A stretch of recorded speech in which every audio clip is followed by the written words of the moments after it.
relax. It's not. It's hard for there.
Things like an Irish accent.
morning.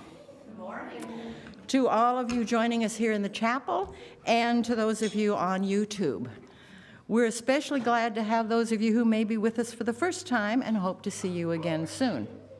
I'm Jean Weigant, your worship leader today, and our speaker is our own Reverend Katie Larsell, whose topic is of dads and wolves. And in that spirit, to add to our call to worship, we're going to do a howl to worship, or a cowl to worship. So Mary and Katie are going to help me so that I'm not standing here all by myself. And we're going to do this. We need everybody's help. You guys got to do it. And howl like wolves. Here we go. Howl!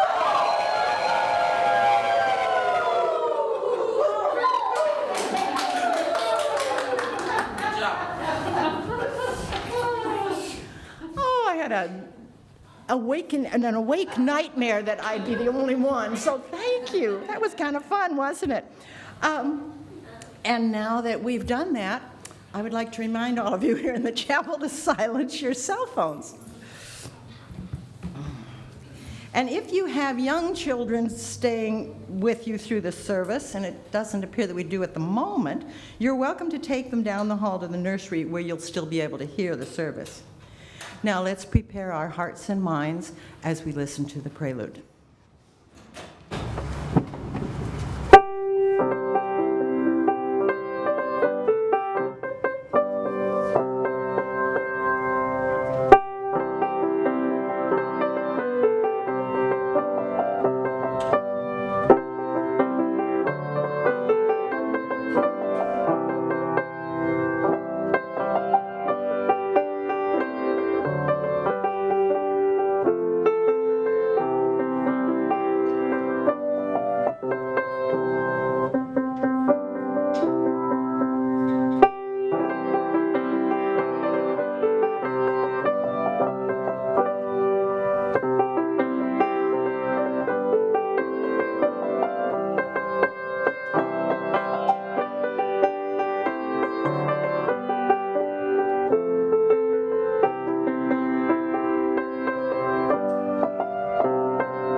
For sleepless nights awaiting the curfew breakers, for anxious hours as a driving instructor, for hours spent on sidelines cheering and watching school plays, sometimes resting our eyes, for teaching moments and mentoring moments, for making up answers when you don't know but are expected to know because you know everything, for all the moments and all the meaning in the role of a lifetime, we light our chalice for fathers and for fatherhood.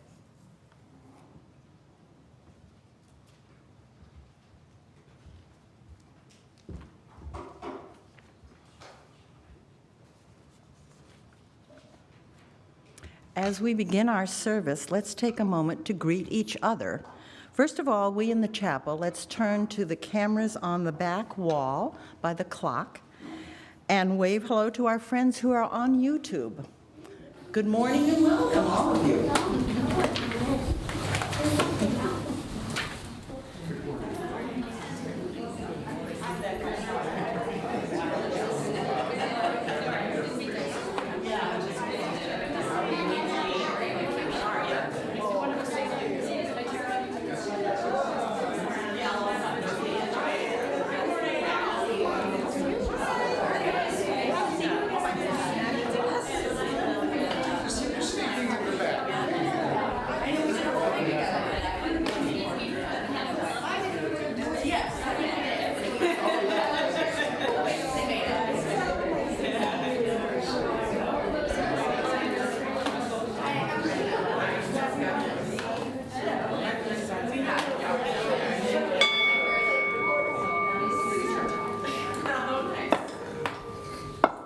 And because I forgot to ring the gong at the beginning of the service, we wish to acknowledge For at least 13,000 years, many tribes and bands have made their lives here where our church home and our communities now exist. We remember and honor these people who have made their homes in this land, the ones here now and the ones who used to be here. We gather remembering this is our home, but not just ours. In peace, may we share this land and honor one another. A quick heads up to those of you attending online. If you would like to share a joy or concern later in the service, please write it in the chat so our staff can bring your words to us at that time. For those of you in the chapel, if you've written out an announcement, that can go in the offering basket to be read later. Our opening hymn is When I Am Frightened. It's 1012 in the Teal hymnal. And I think this is a good choice for Father's Day if we can imagine it as a child speaking to their father.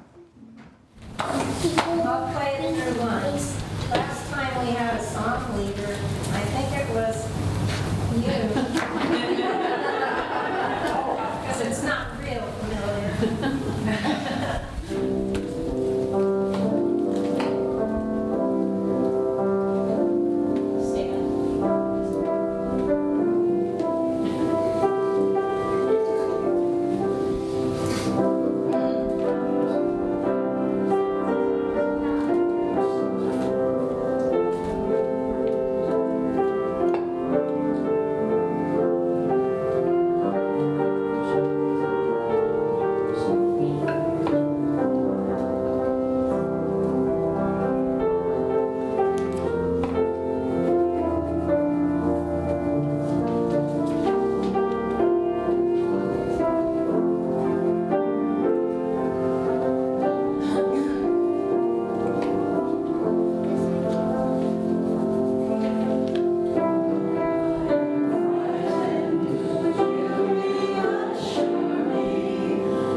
And now I'd like to invite Tara and the kids to come forward for a story.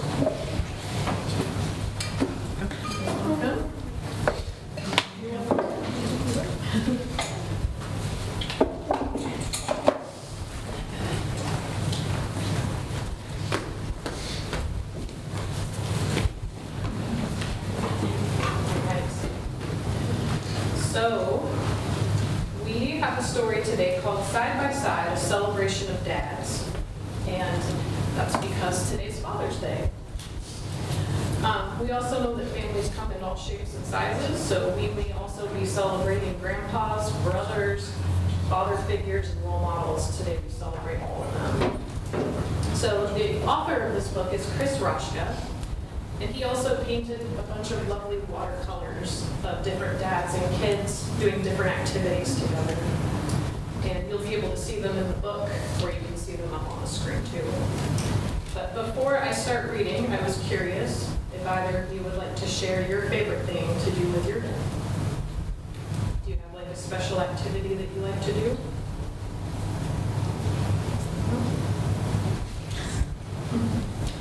All right. Horse and rider.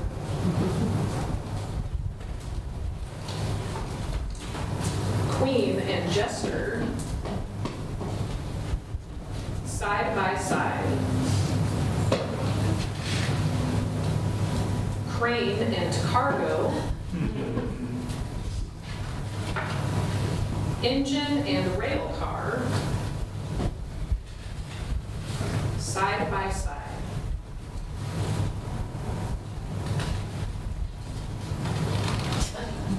Boat and captain. Base and explorer. Side by side. Side by side by side by side by side by side. Mountain and climber. Dreamer and doer. Side by side. Teacher and learner.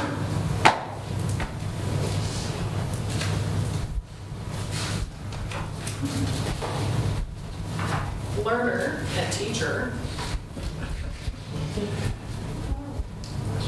Side by side. Bed and sleeper. Sleeper and waker. Today and tomorrow. Side by side. Well, very sorry. Well, now I invite you guys to join Kathy and I back in the classroom. As they do that, by the way, I want to tell you that in addition to three of us leading the howling up front, I had asked two people to help from the back, and these two kids were great with howling. So if the people on the aisle will stand up and hold hands to make a bridge, we'll sing our children out to the class, and the words are on the screen.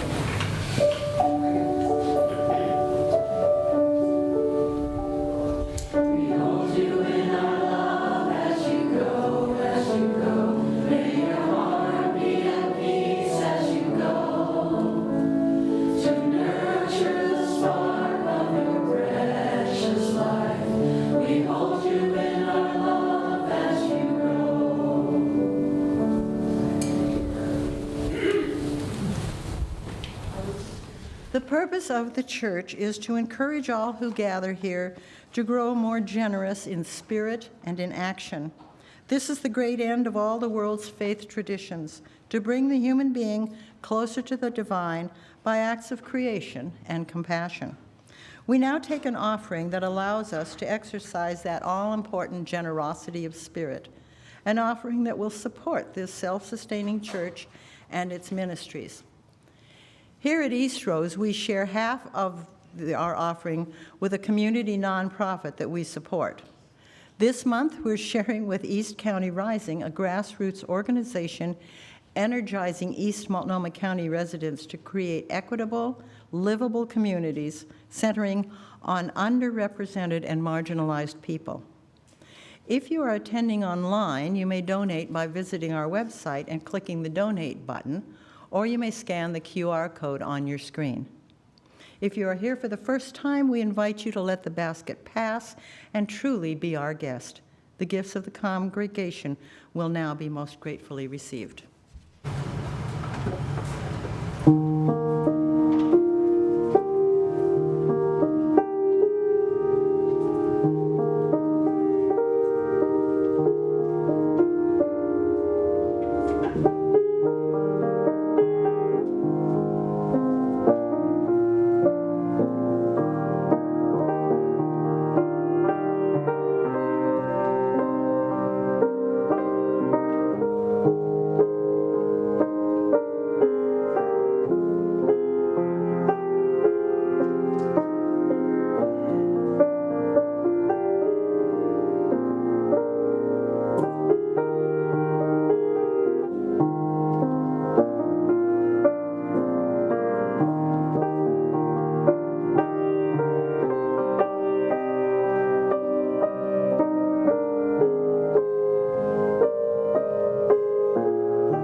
all for your generosity.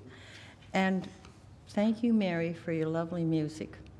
I get kind of wired sometimes doing this, and particularly this bit right now just kind of... I wrote that 23 years ago. The musician That's as only opposed. part of it.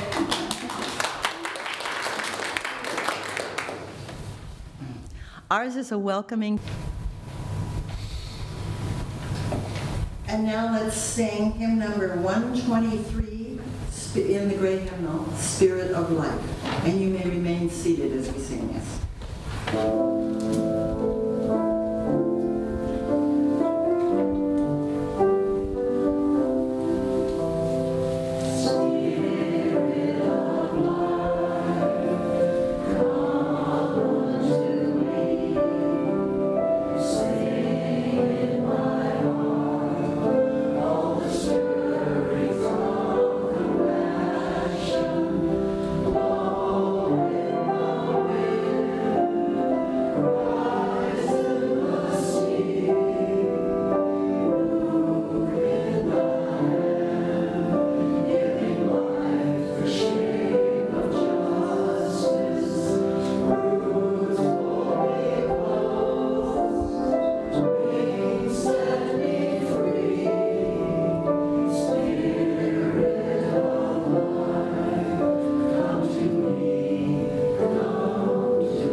I'm going to move this around a little bit.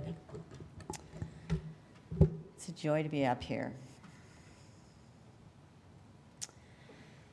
From our very first breath, we reach out, co-regulate, not self-regulate.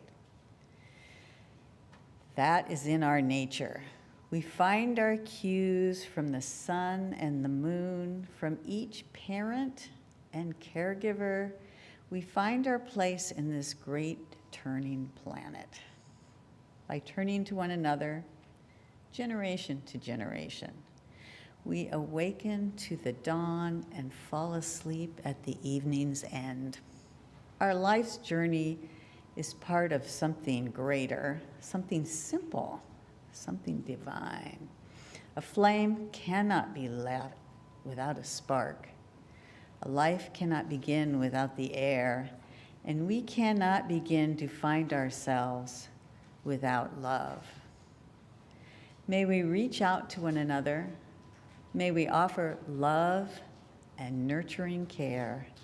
May we join together in celebration of the interdependence of our lives. In this spirit, let us celebrate this Father's Day.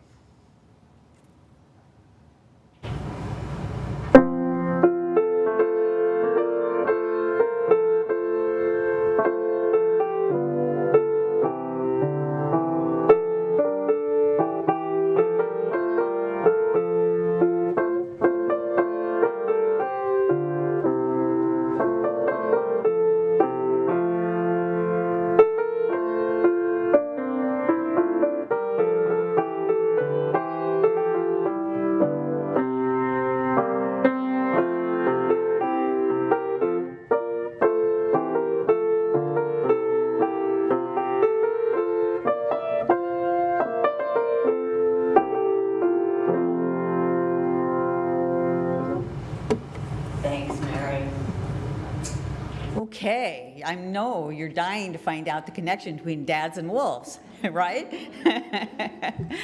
So when Europeans colonized North America, they associated wolves with danger, and they went after them with a vengeance. They killed and trapped them whenever there were signs of anyone that they were anywhere near humans.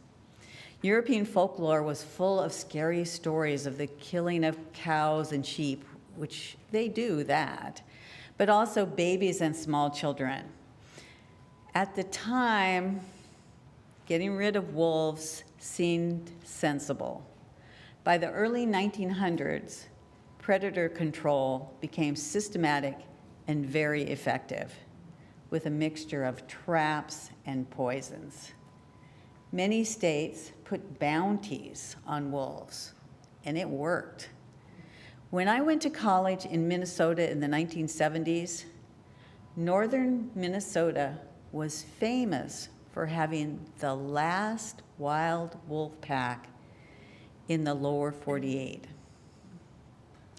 The wolves lived on an island in the middle of Lake Superior, Isle Royale. People would take a ferry to this island and camp just to hear the howling of the wolves, because it was a wild sound and could not be heard anywhere else in the continental United States. By then, this was the 70s, wildlife professionals were beginning to talk about wolves in a different way. Maybe, just maybe, we need wolves. Maybe we should bring them back. And so they did, starting in Yellowstone in 1995. Now, this story about wolves, coming back to Yellowstone, is one of my favorite hopeful stories. The National Park Service brought in 41 wolves from Canada and very carefully introduced them to Yellowstone.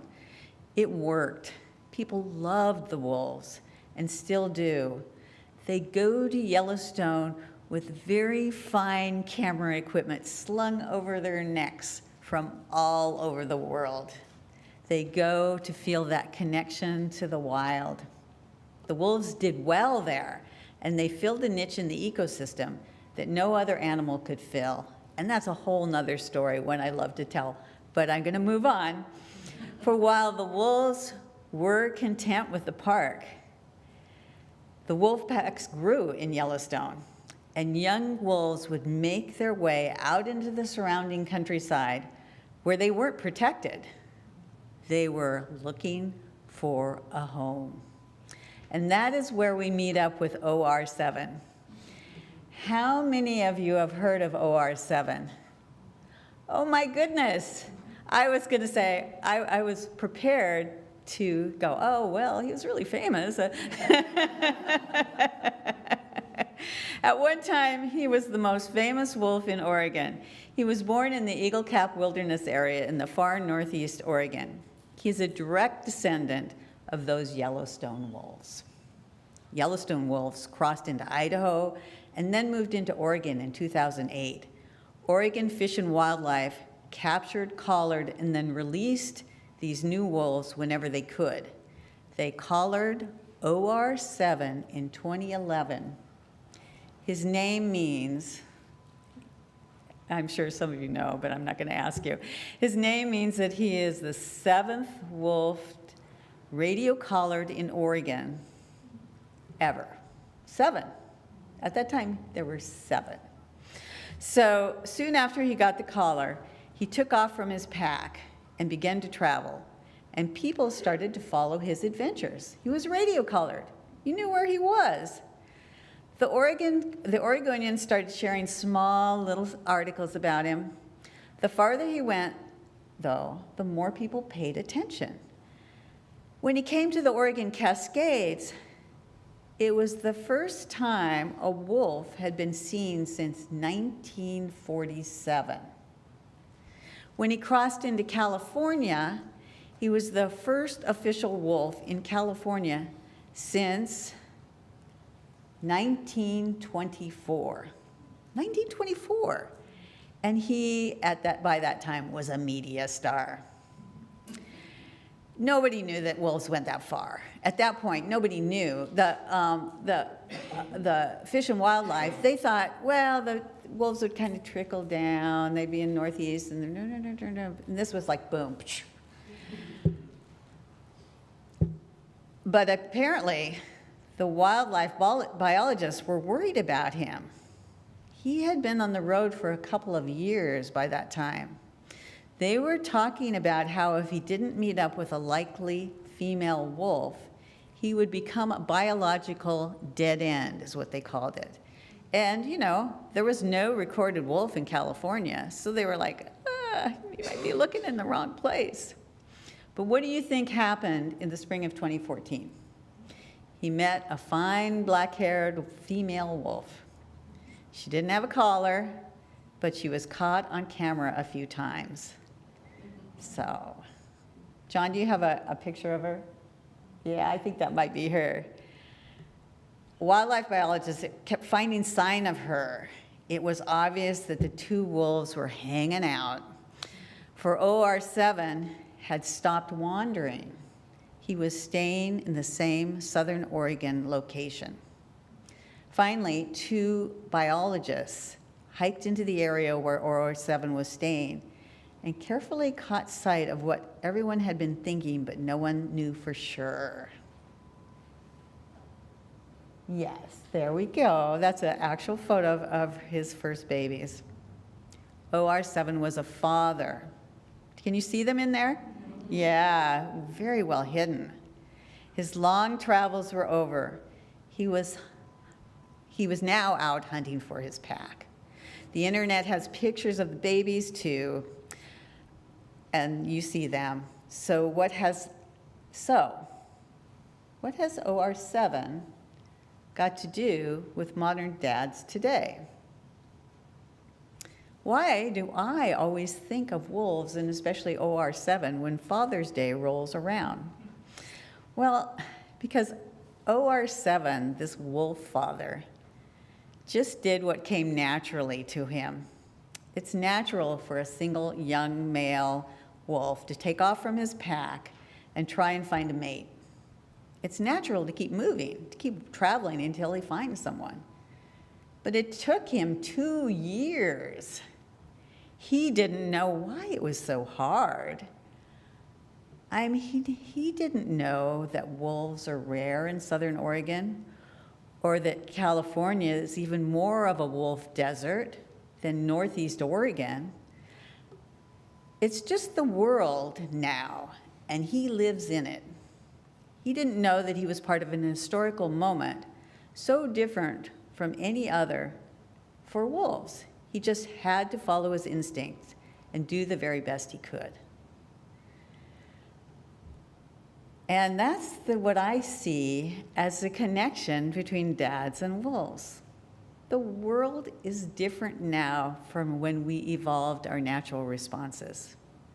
We forget how different the world is that we have made.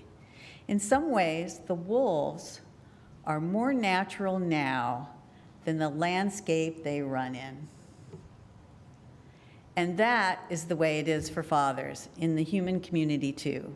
We have a very different society than the one that we evolved in. Heck, it's different from the one we grew up in. Lots of times when we celebrate Father's Day, we remind everyone of the timelessness of family roles. We go into the archetype cupboard and open up the drawer that says father. We pull out all the qualities of the ideal father, and we see kindliness, strength, handiness, energy, and ability to provide for one's family. We sometimes rub up against some of the negative qualities of the father archetype too. We aren't so crazy about those. You know, the father archetype has some uncomfortable qualities like sternness, being the final judge of things, having authority, and being a strict disciplinarian. And disciplinarian can sometimes almost sound like a euphemism. When we celebrate fathers using the qualities that we remove from the archetype cupboard, that is when we idealize or demonize our fathers. If you didn't have the perfect dad, and he didn't fit the archetype, or he fit it too much, by that I mean grading towards the stern and judgy end of the spectrum, you might not feel like joining in the celebration. So today, I want to acknowledge Father's Day in a different way by celebrating OR7 fathers out there, the ones who wake up every day in this strange and changing world. They have the same nervous systems and brains we all inherited from our hunting and gathering ancestors, but we don't live in a landscape or a society anything like that we came from. Sometimes we deal well, and sometimes our natural inclinations get us into a lot of trouble. But we try and do our best, just as OR7 did. There is a lot about being a parent that stays the same, no matter what historical moment you are in, or even what species you are. Kids and pups are cute, you love them, you care about them, you try very hard to protect them. You get that fierce feeling that you want to protect and watch over them. It doesn't matter if you're a wolf or a human. Those things never change. They probably never will change. But just like OR7 out in Southern Oregon woods thinking, where the heck is she? And not quite knowing why things are the way they are, fathers these days have the stresses of this historic time to contend with as they try to raise their children. It isn't always easy. We have an economy that is constantly changing and is not nurturing for families. It's an economy built for profit, and that profit doesn't go to young families. We have the internet, which is so new, and no one knows what it's doing for children. I remember struggling with the internet when I was a young parent, and that was before smartphones. Oh my God. It's hard to hold kids back from the internet, but it is affecting the way they grow and develop as people. We have the changing family itself, with women and men seeing each other in more egalitarian ways. However, along with the rise in women's power, I sense a growing wariness between young men and young women. I have no statistics on that. I just see it. I think it's harder to bond these days. Now, in spite of all those changes in our culture, or maybe because of them, new fathers, today's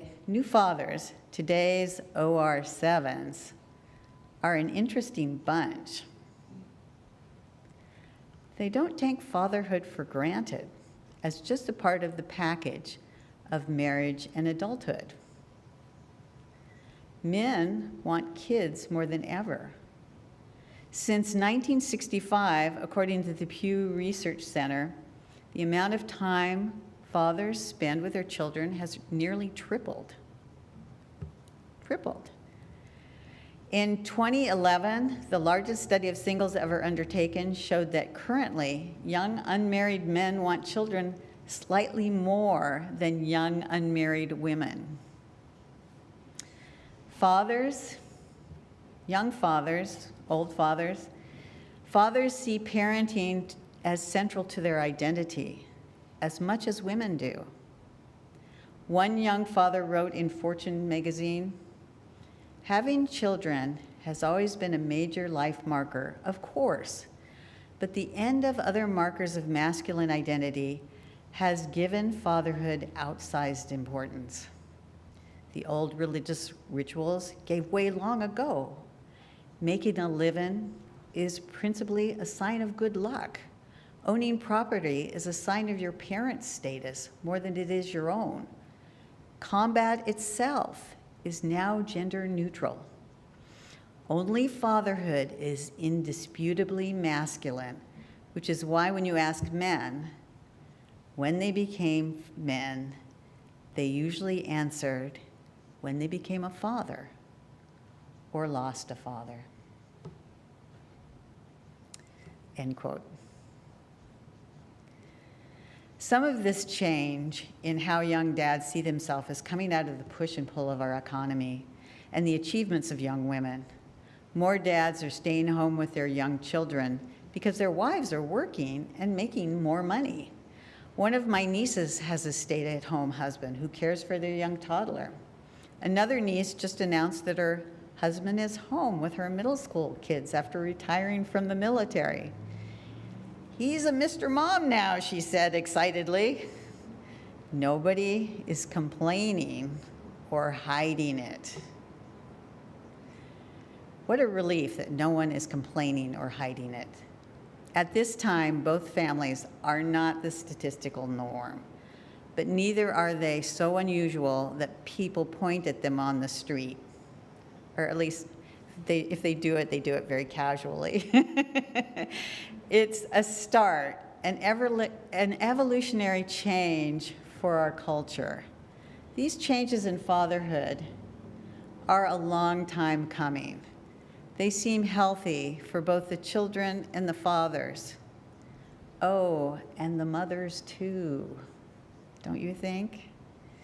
But you know, OR7 had a whole cheering section watching him and looking out for him as he navigated our crowded and developing world. The public followed him via media, and the Oregon Fish and Wildlife Service wrote up regulations about wolves.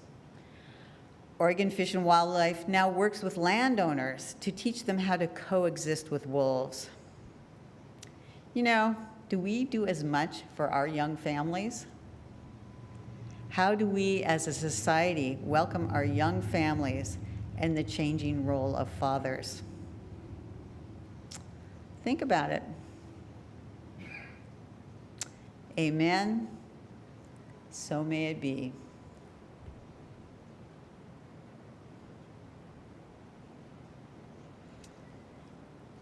And now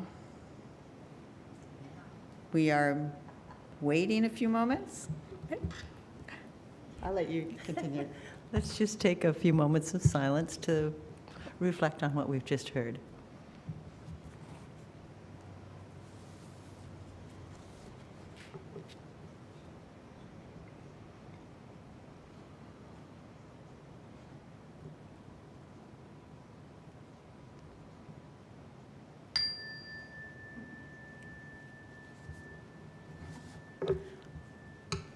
Our closing hymn today is number 175 in the gray hymnal, and the words are on the screen. Will be, "We celebrate the web of life." I'll play it through once we've done it recently.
As we extinguish our chalice, we remember again all the fathers and the substitute fathers in our lives.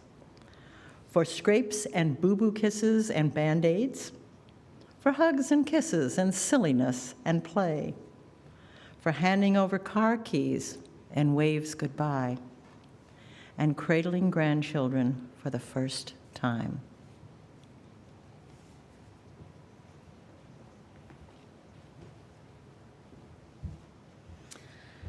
The wild and the human intertwine in our bodies. We are creatures.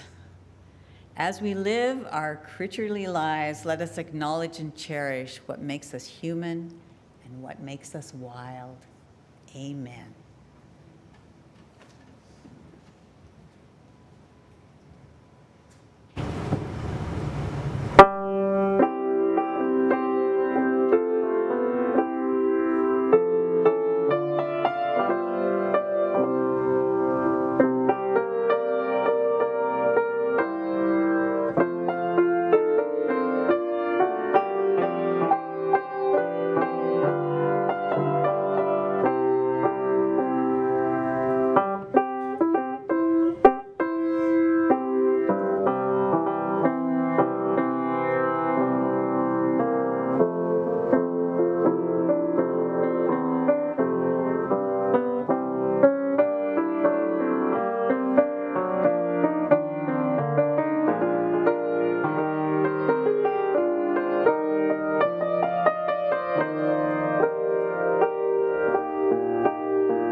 Thank you, Mary. There was a walk in the woods.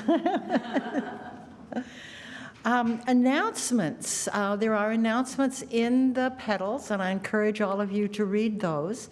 And I believe, Cynthia, you have an announcement.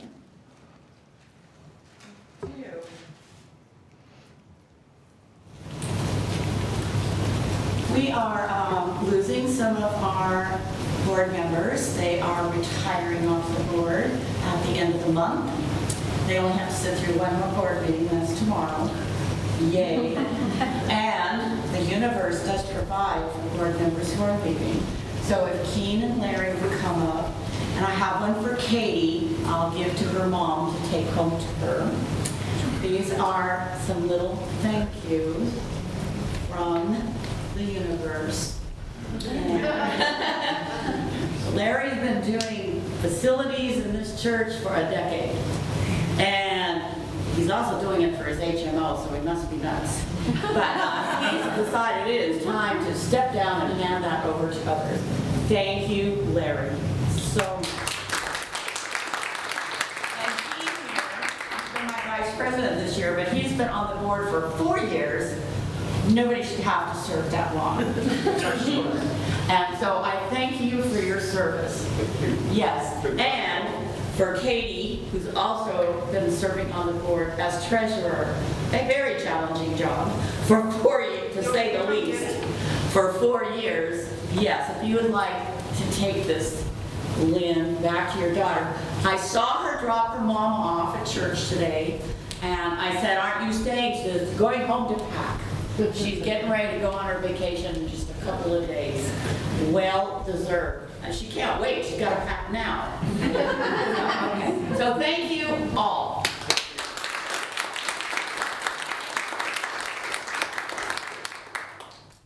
Are there any other announcements?